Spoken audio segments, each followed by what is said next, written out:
Ladies and gentlemen, first of all, I would like to say that it is an honor and privilege to be addressing you here today in Budapest. Thank you for this opportunity. I am happy to see politicians, decision makers and experts from all over the world. This underlines that CPAC has become a truly global event. And I am glad to see and meet my old friends, and tonight President Katalin Novák and Prime Minister Viktor Orbán and former Prime Minister Janusz Janša. And also I met our Czech President and Prime Minister Václav Klaus, who founded a real conservative party. It was the first after Velvet Revolution. And I'm looking forward to meet new friends. I wish to talk about European Union. Why? As many of you are aware, elections to the European Parliament will take place in about a year's time. Their outcome will determine the future of EU, the future of our children, I have also 4 children, and generations to come. Nowadays, Europe is being held hostage by climatic activists, CO2 ideologues, and the Green Deal. No one denies that protection of the environment is absolutely crucial, but if pushed through in this current form, the Green Deal will destroy European industry, destroy reliable energy sources, impoverish European citizens, and make everyday things such as cars, summer vacation, or even meeting meat a luxury only the richest will be able to afford. It is obvious that the Green Deal will come at huge social, economic, political and geopolitical costs. Costs which could create enormous tension in society, even between allies, open door to radicals and threaten our democracy. Officials in Brussels totally ignore these dangers and believe that the EU, which produces a mere 9% of global CO2 emissions, will save the world by committing such a ritualistic green suicide. The fact is that without cooperation of the world's biggest polluters, the Green Deal will achieve nothing for global CO2 emissions and will bring about a green dark age in Europe. The Green Deal, in this current form, could only be the beginning of much more sinister assault on individual freedom and liberty in general. The environmental, governance, social credit system, ESG, already aggressively pushed forward by progressive activists and fundamentalist politicians in Brussels, could soon be forced not only on companies, but on citizens as well, much like the social credit system in China. People who spend too much on petrol, eat too much meat, travel too much by plane, spend too much on heating, could end up being blocked from getting loans in banks, being denied airfares, or even being blocked from public services. In a few years' time, we could be living in this Orwellian dystopia. Institutions in Brussels try to influence politics, democratic elections, and the decision-making process in some EU member states through EU funds. Money is being allocated to projects accordingly to ideology, climatic, gender, progressist, etc. Often in conjunction with like-minded media and NGOs, but not according to what member states want or need, like roads, schools and other infrastructure. In addition, all EU member states often point out that new member states are net beneficiaries and should therefore be grateful and tacitly omit the fact that tens of billions of euro pour out year after year on countries such as the Czech Republic via dividends. In case of our country, this is between 10 to 12 billion euro every year. It is said that the EU is no longer an organization promoting the free movement of goods, people and ideas. It is not longer an organization striving to make citizens' life better. Brussels has become an ivory tower detached from everyday life, a hotbed for lobbyists and swelling bureaucracy dictating to us how to live, what to eat and what to sing.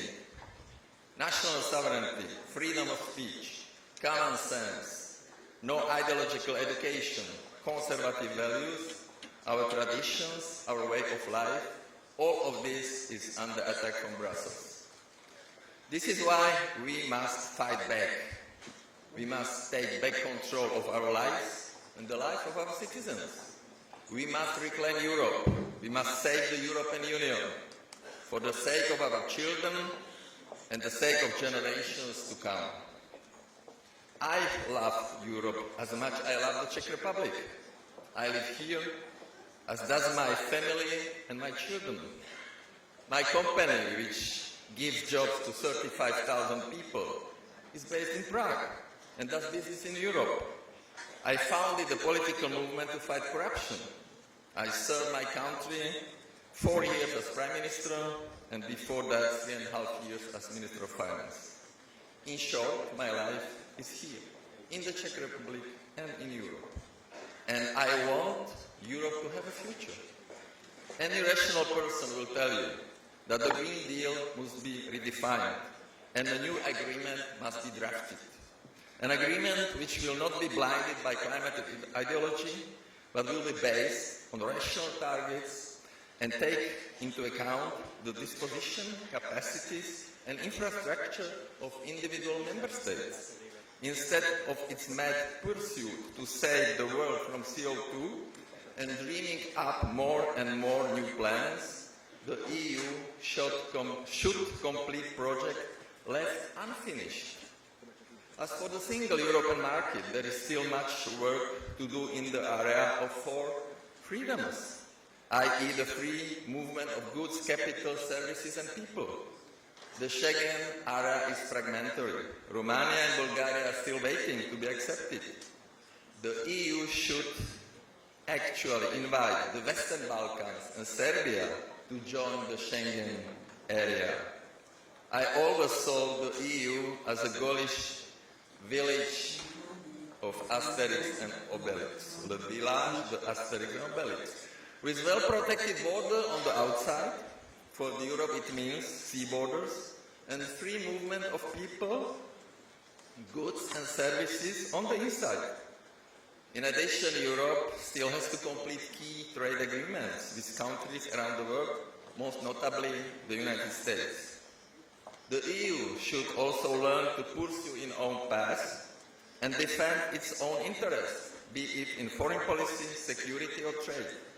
Europe should strive to be self-reliant in key strategic sectors such as defense, agriculture, research and development, pharmaceuticals and vaccines, nuclear energy, oil and gas, microchip production, to name just a few.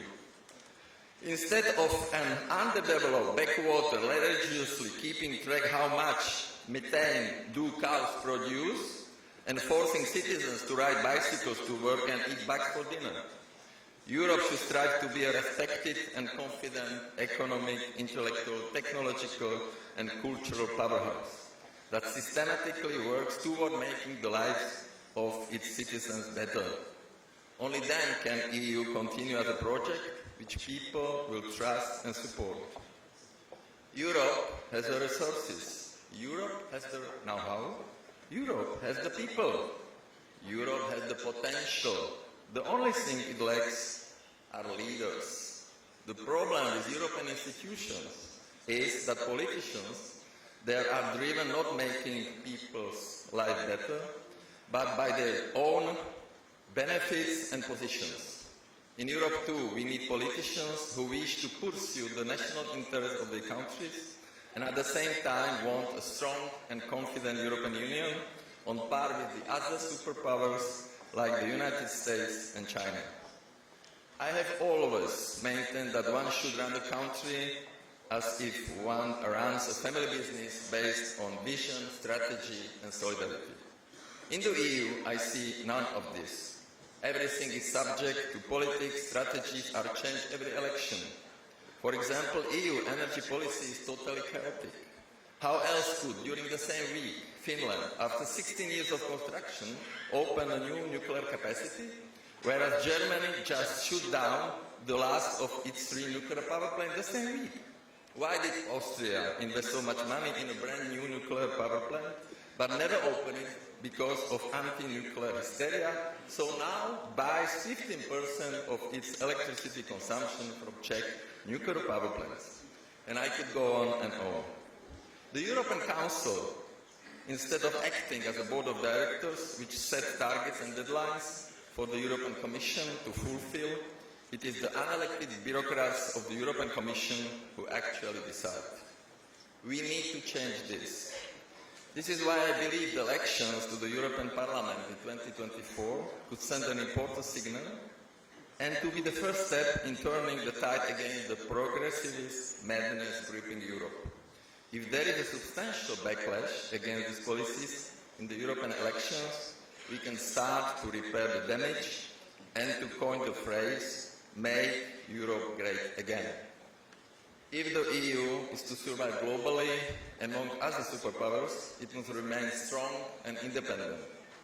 I fully endorse the remarks of my friend, French President Emmanuel Macron, who pointed out that Europe should be autonomous, not a follower of the United States or China. I am glad that more and more people are finally realizing what I have been repeating these past few years. To wrap up, I think this is crucial to realize that Europe is at a crossroad. Its future and existence is at risk. But I can publicly promise that I will do everything it takes to get rid of these green activists, bring the EU back to reason, and ensure that the European project continues for years to come. Thank you for your attention.